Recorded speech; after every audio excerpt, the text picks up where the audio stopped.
Hello students, this is Karthik Kundal. I welcome you all to the Chanakya Defense Group YouTube channel.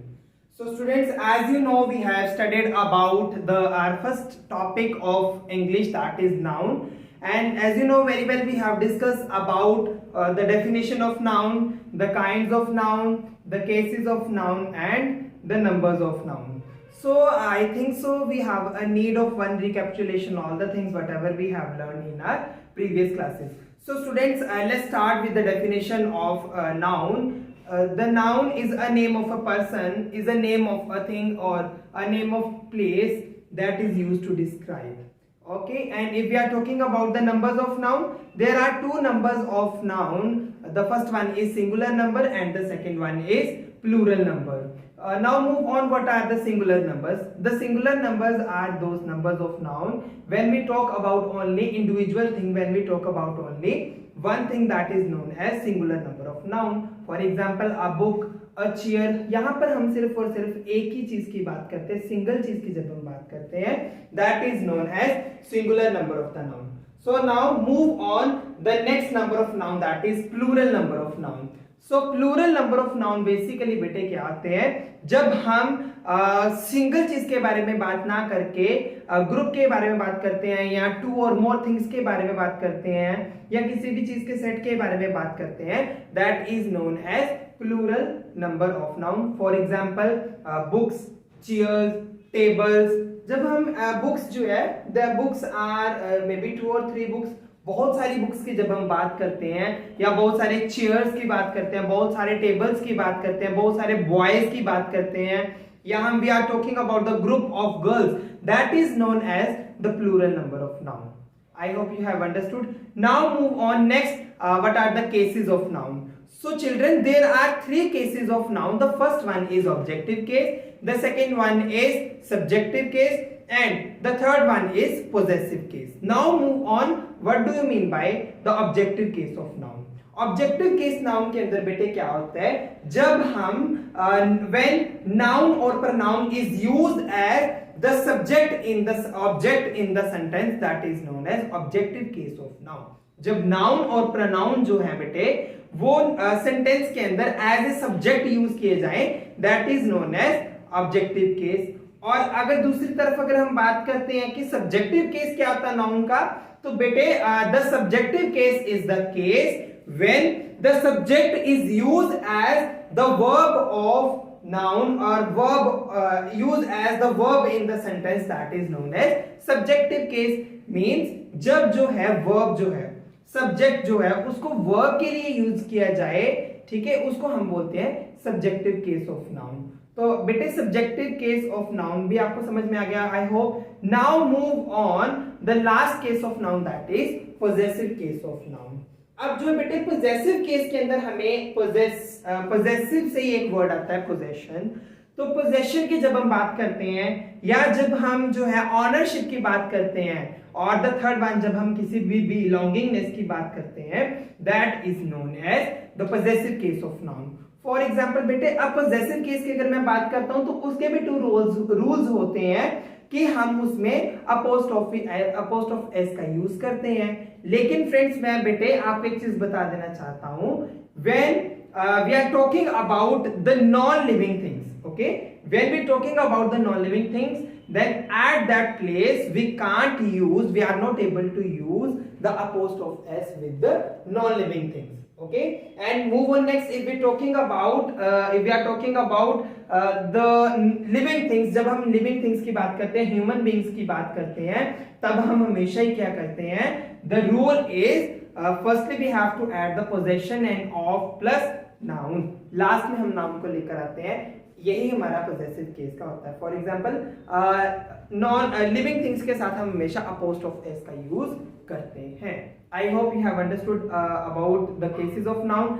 Now move on next. हमने जो है बेटे अपनी previous class के अंदर क्या किया था, काइंड्स ऑफ नाउन के बारे में पढ़ा था. And you know very well there are 5 kinds of noun, we have read about it. The first one is common noun, the second one is proper noun, the third one is abstract noun, the fourth one is material noun, and the last one is collective noun. This is all about the kinds of noun.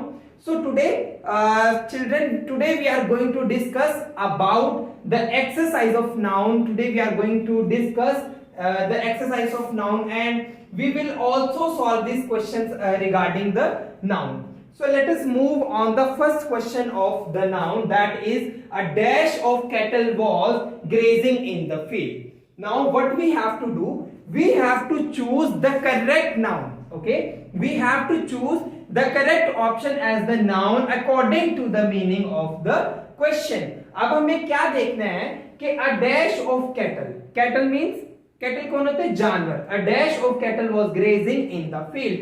Firstly ये sentence जो है it is in the past form, past form के अंदर ये tense है, sentence है. अब हमने क्या देखना कि a dash of cattle was grazing in the field, कि जानवरों का डैश जो है वो क्या कर रहा था, फील्ड के अंदर ग्रेज कर रहा था. अब फ्रेंड्स हमने ये चीज देखनी है बेटे कि बंच जो है क्या वो करेक्ट ऑप्शन है या हर्ड करेक्ट ऑप्शन है, whether the gang option is correct or the last one option is correct. We have to choose the correct option according to the question.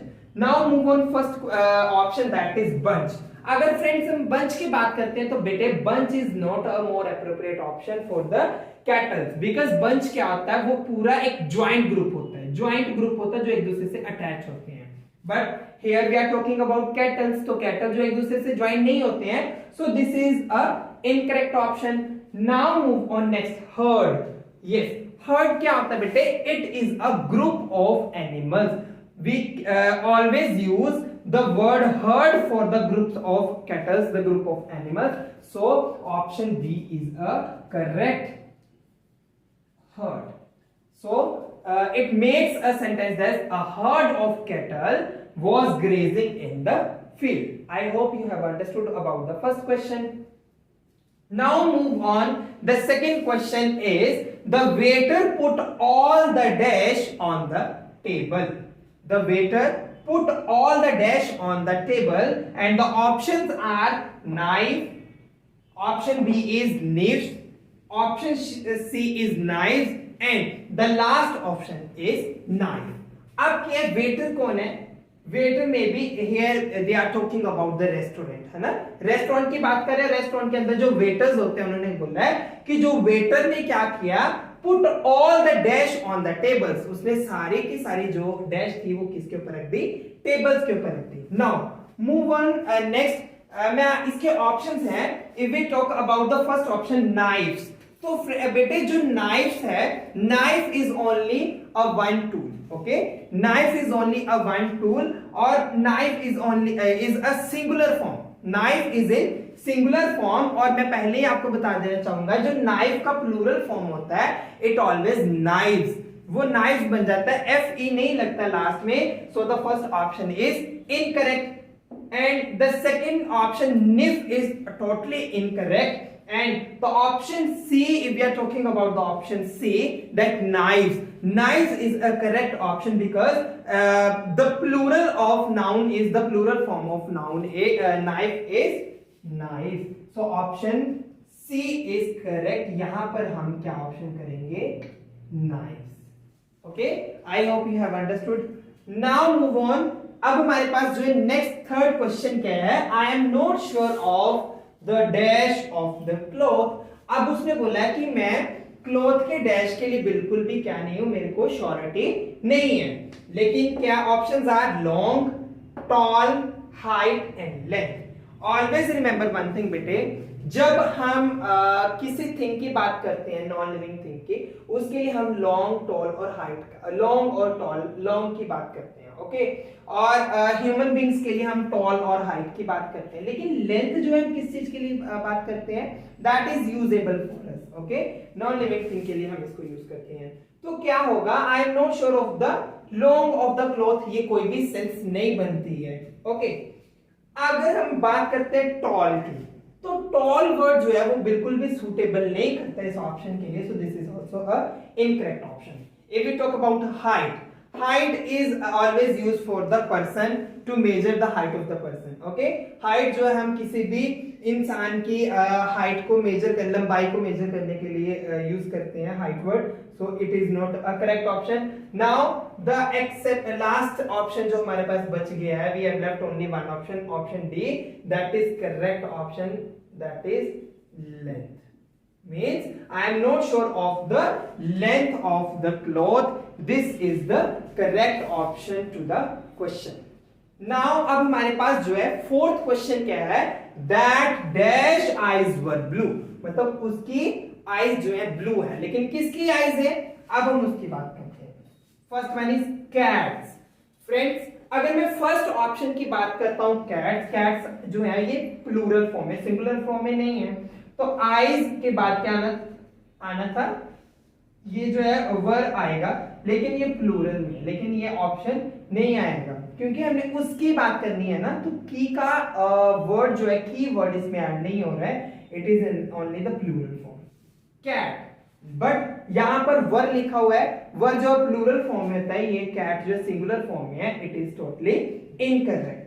Now अगर हम cats की बात करते हैं ये वाले सी ऑप्शन की, तो it is totally incorrect according to the rule of apostrophe. we have left only the last option, option number D, cats. तो this is a correct option because cats जो है बेटे apostrophe s जो है हम हमेशा किसके लिए यूज करते हैं, लिविंग थिंग्स के लिए यूज करते हैं. ओके, तो इसलिए ये इसने अब ऑप्शन क्या आ गया, that cats eyes were blue, कि मतलब उन जो बिल्लियां हैं उनकी जो आंखें हैं वो बहुत ही क्या है, ब्लू हैं. I hope you have also understood this question. Now move on the last question of our today's class, that is Neha bought a dash of bananas. Okay, Neha bought a dash of bananas. Neha ने bananas का क्या लिया. अब बेटे हमारे पास चार option हमारे पास, we have to select, we have to choose the more suitable option to fill in the blank.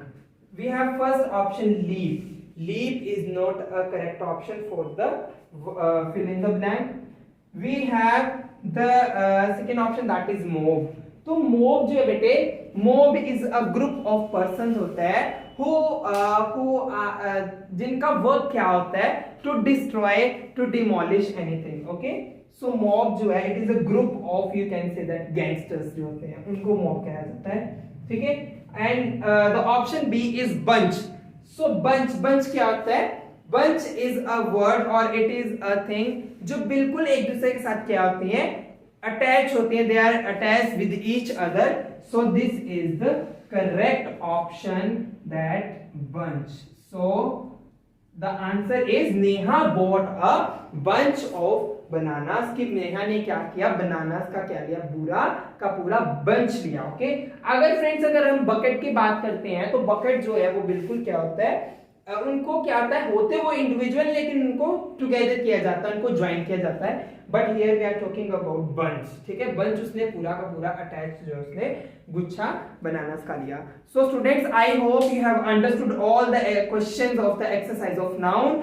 Okay, so thank you so much, and don't forget to like, share and comment on the video. And one thing more which I want to tell you, if you're having any doubt, you can ask in the comment box, you can type in the comment box. Thank you so much.